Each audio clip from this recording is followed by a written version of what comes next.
The Tao of Self-Confidence, Episode 832.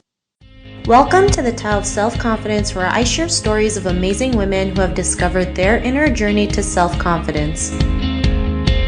Visit our website at thetaoofselfconfidence.com. Your inner journey to self-confidence awaits.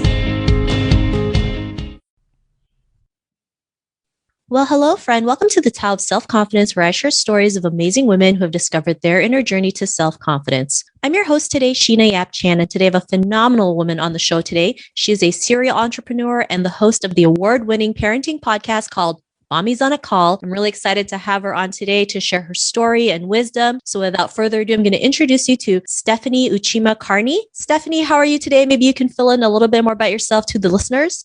For sure. Thank you so much, Sheena, for having me on. So I'm Stephanie Uchima-Carney. I am a mom to 3 little ones, ages 1, 3, and 6, but I wasn't always a mom. And so I started off my life pretty much in the corporate world, going up the ladder, went and got my MBA, a master's in real estate development, and really was on the ground hustling. I was also in management consulting. And once I had my first kid, kind of my life really changed. And my perspective on stuff and the world, I realized there was more to it than just me hustling and me trying to achieve. And so here I am today. There's a lot of stuff in my journey, but pretty much after having 3 kids and going through a pandemic, my life has been different. And now I do business strategy consulting, but I also have a podcast in which I'm on a mission to really empower moms to thrive in motherhood, business, and life. After, my own experiences, I really see how moms have struggled with their identity, with the roles that they're playing. And so I have a true passion for helping and inspiring other moms. Awesome. Well, thanks for sharing that. And your podcast is definitely needed. Moms have been the most overworked and underappreciated in the pandemic. So, just having support for each other is so important. And Stephanie, what's your cultural background? So I am half Filipina and half Japanese. My mom is a first generation. She came here when she was 16 years old. And my dad is actually half Okinawan and half, I guess you could say, mainland Japanese. So I always joke that really I'm Pacific Islander at heart. So I'm a Filipino-Japanese living in Los Angeles. Awesome. Well, thanks for sharing that. What would be your favorite self-confidence quote? It's a quote by Oscar Wilde, and it's "Be yourself, everyone else is taken." I love that, because especially in this world of social media, we feel like we always have to follow a certain influencer or a certain star, but really how you stand out is just showing up as your authentic self. And the more we can do that, the more we can feel good about ourselves and maybe even change the world and change other people's perspective. So I really love that quote. And I was going to say, honestly, it came out of being Asian, to be honest. And so fitting in this box of being an Asian female, what is that supposed to look like? And so part of my journey was I was a math and physics major. I was going to be, quote, a doctor. I was on the path to, do all the things that, quote, you're supposed to do. And I kind of broke the mold. And so it's like being in media, doing things that are just not inside that bubble of what the perfect Asian female looks like is really what inspired me to kind of push forward, is to break that mold and be myself. I love it. And, it's not always easy to break the mold, especially when you grow up in an Asian household, being told what to do, having your life set out for you. So it's not easy, but it's definitely worth the ride. So I really love that you mentioned that. And in your own words, how do you define self-confidence? I think along the same lines of being unapologetic for who you are and how you show up in the world, and to just be yourself. And I was going to say, I was an only child. So again, now the pressure of being an only child and an Asian female kind of compounded. Awesome. Well, thanks for sharing that. And Stephanie, what was your life like before you discovered self-confidence? So growing up, I was pretty much a people pleaser. I was obedient and I always strove for excellence. I was that girl who kind of did what was expected of me and did what I thought I was, quote, supposed to do. I was a perfectionist. I never liked to break the rules. I was insecure. And I think it was, getting validated by other people. And if you were to achieve and get an A and getting that validation back, I sort of lived by that. And truly, that is not being self-confident. That is living your confidence through the lens and through the actions of others. And so before I kind of went on this journey and became self-confident, I was really insecure and was seeking approval a lot. I think that's something most women, not even Asian, just most women in general can deal with, right? We always feel like we have to please everybody before ourselves. We always need to seek validation to know our worth and realizing like we just need ourselves to go out there and do our best work. Not everyone's going to accept us. Not everyone's going to love us. And that is okay. Sometimes, it could be a blessing in disguise. And the more we can just show up as our authentic self, the more we can become confident and be the person who we're meant to be. And so what was that point in your life when you realized like you can go out there, forge your own path, make a mark in this world to be who you are today? What was that aha moment?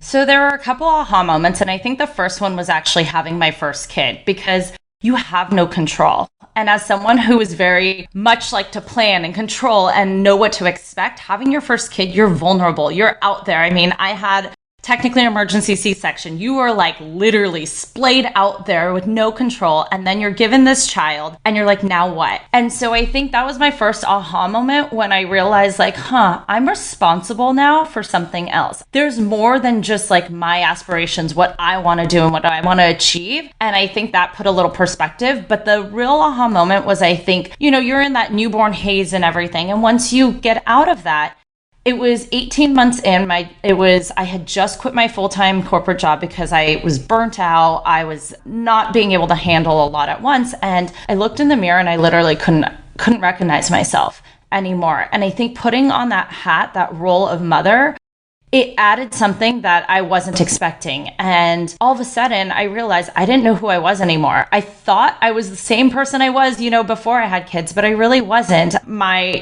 priorities changed. My dreams changed, and also how I was showing up changed. And so what happened was I ended up signing up for what I thought was a yoga retreat in Hawaii because I wanted to escape. And instead it ended up being my first step on this sort of like personal discovery, personal development, like woo-woo world of kind of self-discovery. And through that, I think it's been a journey since, but that was my big aha moment. And from that point onward, I realized I am confident, and I started doing affirmations. And from that, I learned all of these tools that I've never, I hadn't even meditated a day in my life before I went on that. And so it's all about taking those baby steps. And so that was like the beginning of my journey. And I mean, it's been almost 6 years since.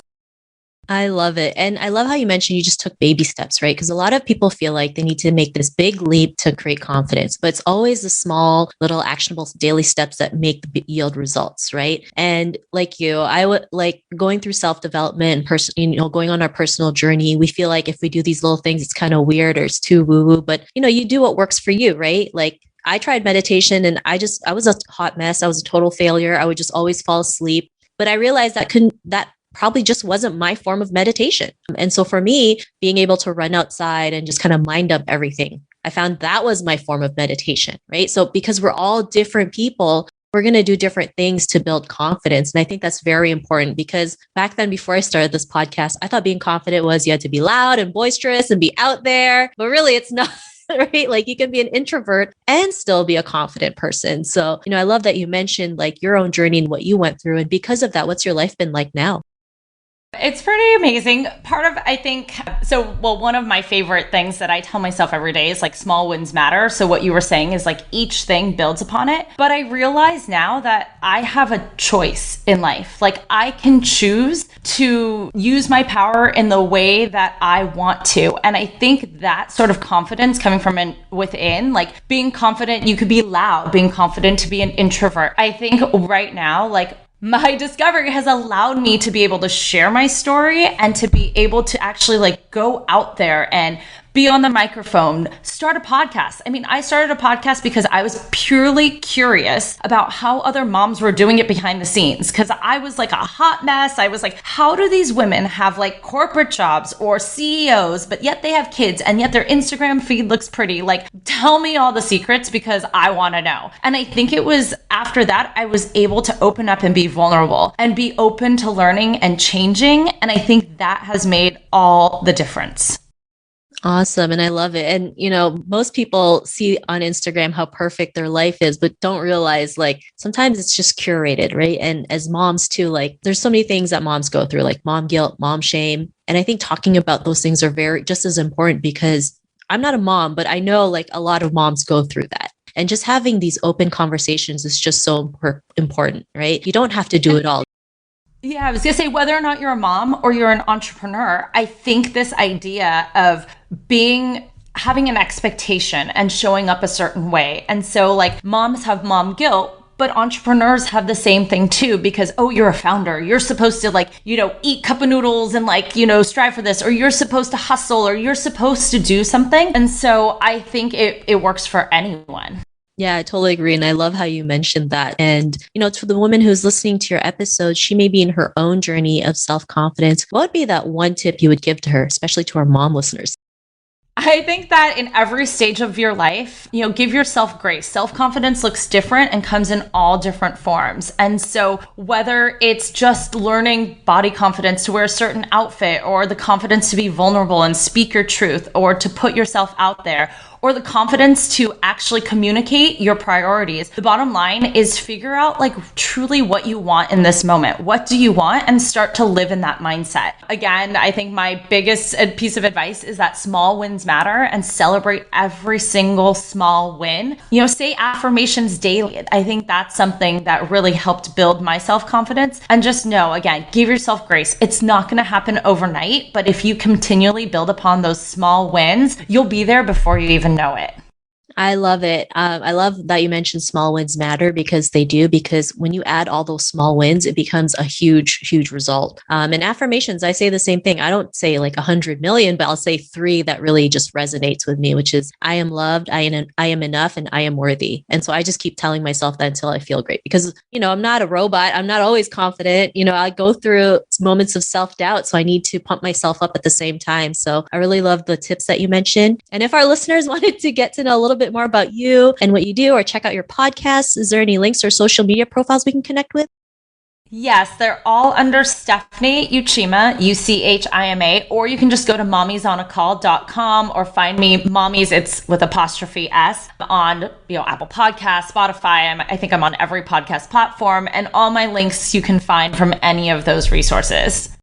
Awesome. Thanks so much. And to our listeners, if you want to connect with Stephanie, you can also head on over to the taoofselfconfidence.com and search for Stephanie's name. Her show notes will pop up along with everything else that we talked about. And I really just want to thank Stephanie today for taking the time to share her story with us. So thank you so much, Stephanie. Thank you, Sheena, for having me. Not a problem. It was an honor having you on the show. And to our listeners, be on the lookout for another new episode of another amazing woman's journey to self-confidence. And we'll talk to you soon. Bye for now. Thank you for tuning in to another amazing episode of The Tao of Self-Confidence. You can order your copy of Asian Women Who Boss Up book by visiting our website at thetaoofselfconfidence.com. Your inner journey to self-confidence awaits.